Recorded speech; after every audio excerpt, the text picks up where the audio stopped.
This show, I'm all excited because it's basketball. It's like lots of basketball This on this is show. a full basketball show. Let's Yeah. keep So it. now we're going from the process, which is on its last. This is probably the last gasp of the process, to now talking the guy who wrote the book on the cap.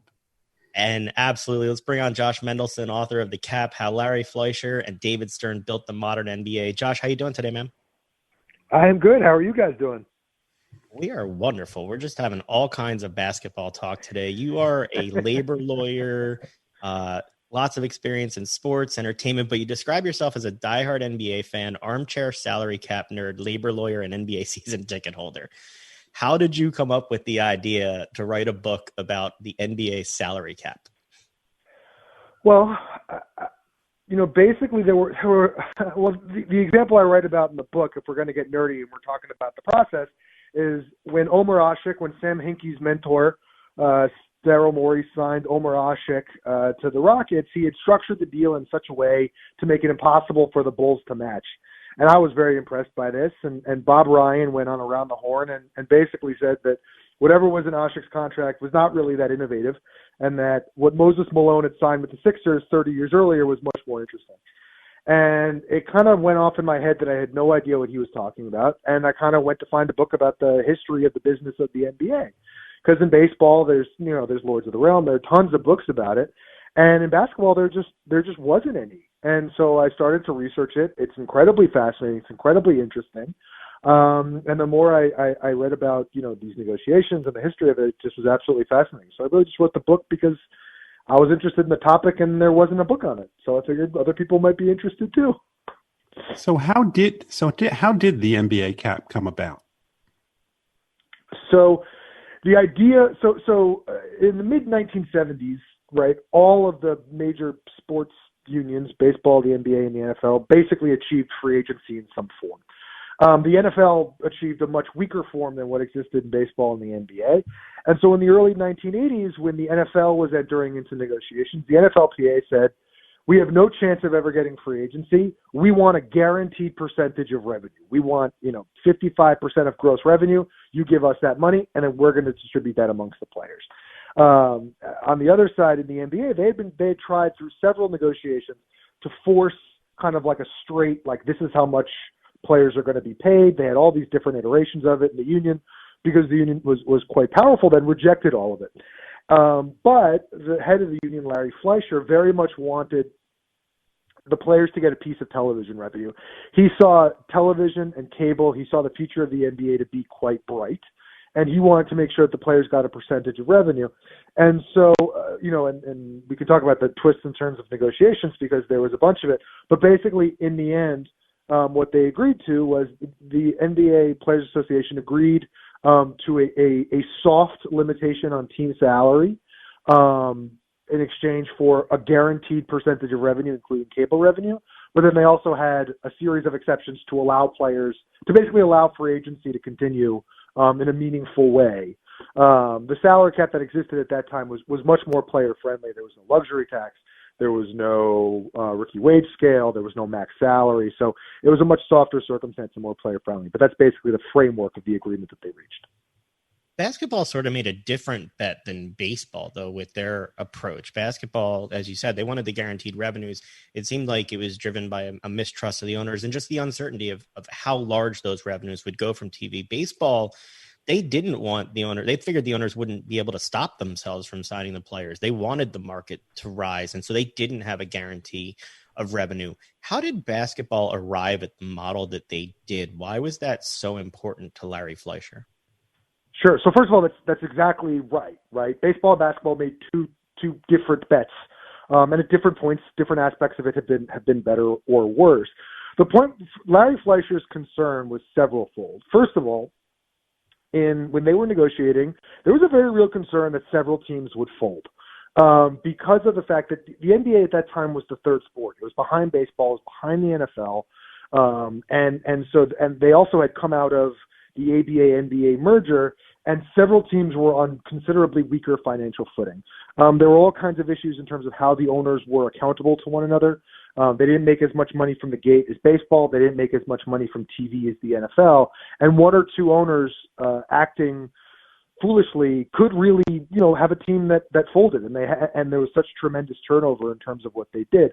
So Fleischer's view was, I want to make sure I get the TV revenue. That's important because everybody believed that even though there were economic problems in the early 1980s, that there was a bright future for the NBA. He said, but I also want to hedge my bets against some of these, frankly, idiotic owners like Donald Sterling and Ted Stepien, and I want to make sure that there is a high minimum to ensure that they have to spend, because some of these teams, like the Indiana Pacers or the San Diego Clippers at the time, weren't spending at all. So it was certainly a different economic universe, and that was why the NBPA made a different bet than baseball did. You mentioned Donald Sterling and Ted Stepien. I think more people nowadays know about Donald Sterling and his gaffes. But you write in the book about Ted Stepien, which I thought was kind of an interesting story. Tell us a little bit about Ted Stepien and what happened with him that led to the Stepien rule. Sure. So Ted Stepien, the best way Ted Stepien was described, and I put it in the book, he was described by a fellow owner as someone who thinks with their mouth open. He was incredibly wealthy. But if you read any assessment of Ted Stepien, he was wealthy kind of in spite of himself. He built this business that had done very well, and he takes over the Cleveland Cavaliers. And when he buys the Cleveland Cavaliers, first of all, he had issues in terms of getting into the NBA because he had made a series of racist and anti-Semitic comments. And when he bought the team, he also insisted on taking over the basketball operations. He's basically running the team as, from the basketball side. He had absolutely no experience as in basketball. He hired a coach who had been out of basketball for 4 years, who got the job because the coach convinced Billy Martin, who was the former manager of the Yankees, to flatter Ted Stepien, and that was how he became the coach of the team. The general manager of the Cavaliers at that time had no experience in basketball whatsoever and had run the semi-pro softball team that Ted Stepien owned. Well, to be fair, before you go on with that, to be fair, Billy Martin flattering an owner isn't exactly his MO. And what, softball team? A novel way to become a general manager in the league. I liked. He also sued the team's radio broadcaster. That was something to me. Well, I think it was his hometown, and so basically he trades away all of his draft picks for years. The joke in NBA circles was that the Cavaliers' next first round pick was in 7th grade at the time. He traded, and then he vastly inflated, or not inflated, but he increased the salary scale for players through a period that through free agency, and then basically the team stunk. No one was going. He suffered intense criticism. The NBA stepped in and said that you can't make any more trades unless we approve it, and he couldn't take the criticism. He thought he would be hailed as a hero, and so he sued his broadcast partner for $10 million because they were critical of him, and so there were very, very real concerns that the team was going to fold.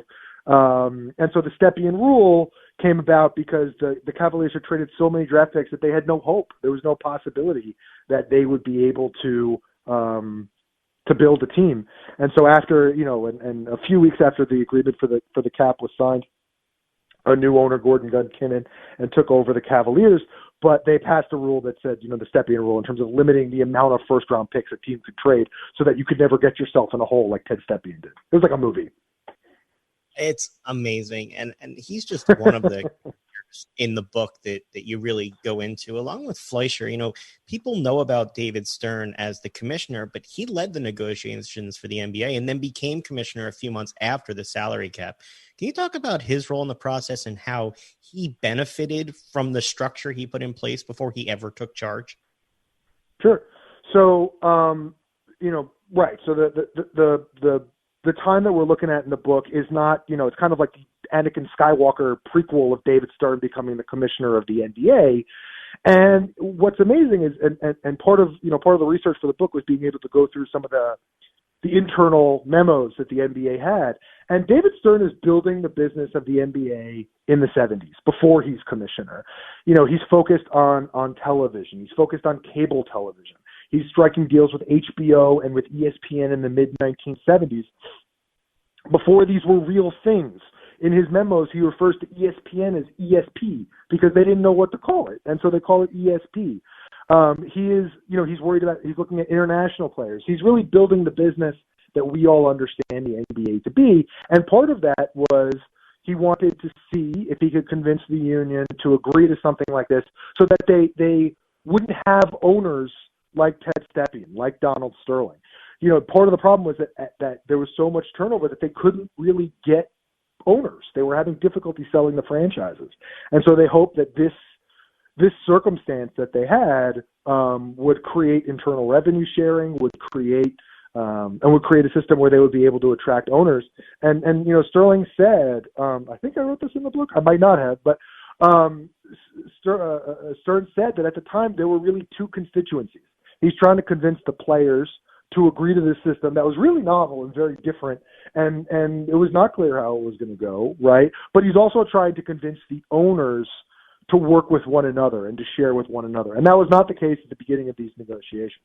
So it was an accomplishment on his end in terms of both making a deal with the players, but then also convincing the owners to work together, which they had not done historically. Well, one of the interesting things about the book is talking about the different rules that come about and the way that money is moved around. Where did the Larry Bird rule come from? I mean, a lot of people have heard the Larry Bird rule. They know that it means you get to sign your own player for more than, but how did it come about? So when Fleisher is negotiating this deal, right, there's something, he's a very, very skilled negotiator. He also acted as an agent. He represented a lot of players. He was very, very shrewd and very good at finding loopholes, or finding ways, within these economic structures he would create, even if they would seem restricted, he was kind of able to get around it. And so while he's negotiating with the NBA over the salary cap or over the potential salary cap, he would frame these questions in such a way that would convince the owners to want to create exceptions, to want to, because the belief is that teams want to win and teams want to be able to sign their players. And so at one point in negotiation, he frames a number of questions to make it, desirable for the owners to want to agree to it. One of them is, well, what does a team do if we're going to agree to this circumstance that will have any limitation on salary at all? What are we going to do if you're and Larry Bird was about to be a free agent? He said, what are we going to do if you have Larry Bird and the Boston Celtics want to retain Larry Bird? How are we going to do this? And the owner's like, well, if I'm the Celtics, of course I want to keep Larry Bird. And so that was kind of how they agreed on the Larry Bird exception. They convinced, very, very shrewdly framing the issue in such a way so that the owners would want to do it. And he did that with a number of exceptions. There was also the Kareem Abdul-Jabbar exception. What do you do if we're going to have a superstar who's retiring? Well, certainly Jerry Buss, the owner of the Lakers, didn't want to be in a circumstance where he couldn't compete because, they were locked in because of what happened, so there would be an exception for that. And then the other question is, well, what do you do if you have a rookie, right? They called it the Ralph Sampson. Ralph Sampson was a superstar forward from Virginia who was, I think he was the number one pick of the draft. He ended up getting hurt very young. But it was the idea that teams would look at these potential areas, which were great for Fleischer in terms of his constituency, because it increased their salaries and gave them opportunities to get around something that would otherwise be quite onerous. The book is The Cap, How Larry Fleischer and David Stern Built the Modern NBA. Josh Mendelsohn, where can people find it if they want to read it? They can find it anywhere. It's on Amazon, and they can also go to www.thecapbook.com, and that has a little more information about the book and where to get it. Thank you so much for the time and for explaining how the cap came to be with us. Fascinating subject that you made kind of interesting with the documents you got. So thanks for the time, man. Thanks a lot. Take care, guys. Jeff, there's so many things in that book, the exceptions, the characters. That the one owner of Cleveland got my attention, of course. Yeah, it's pretty hard to top Donald Sterling, but it looks like Ted Stepien came pretty close. Yeah, and we didn't go into the Moses Malone contract, but that seemed to really spur this idea in his head, as he said, in terms of how it was done in a way with so many poison pills that nobody could get him away from the Sixers and the deal that they had. Look, the way that the NBA has evolved is fascinating.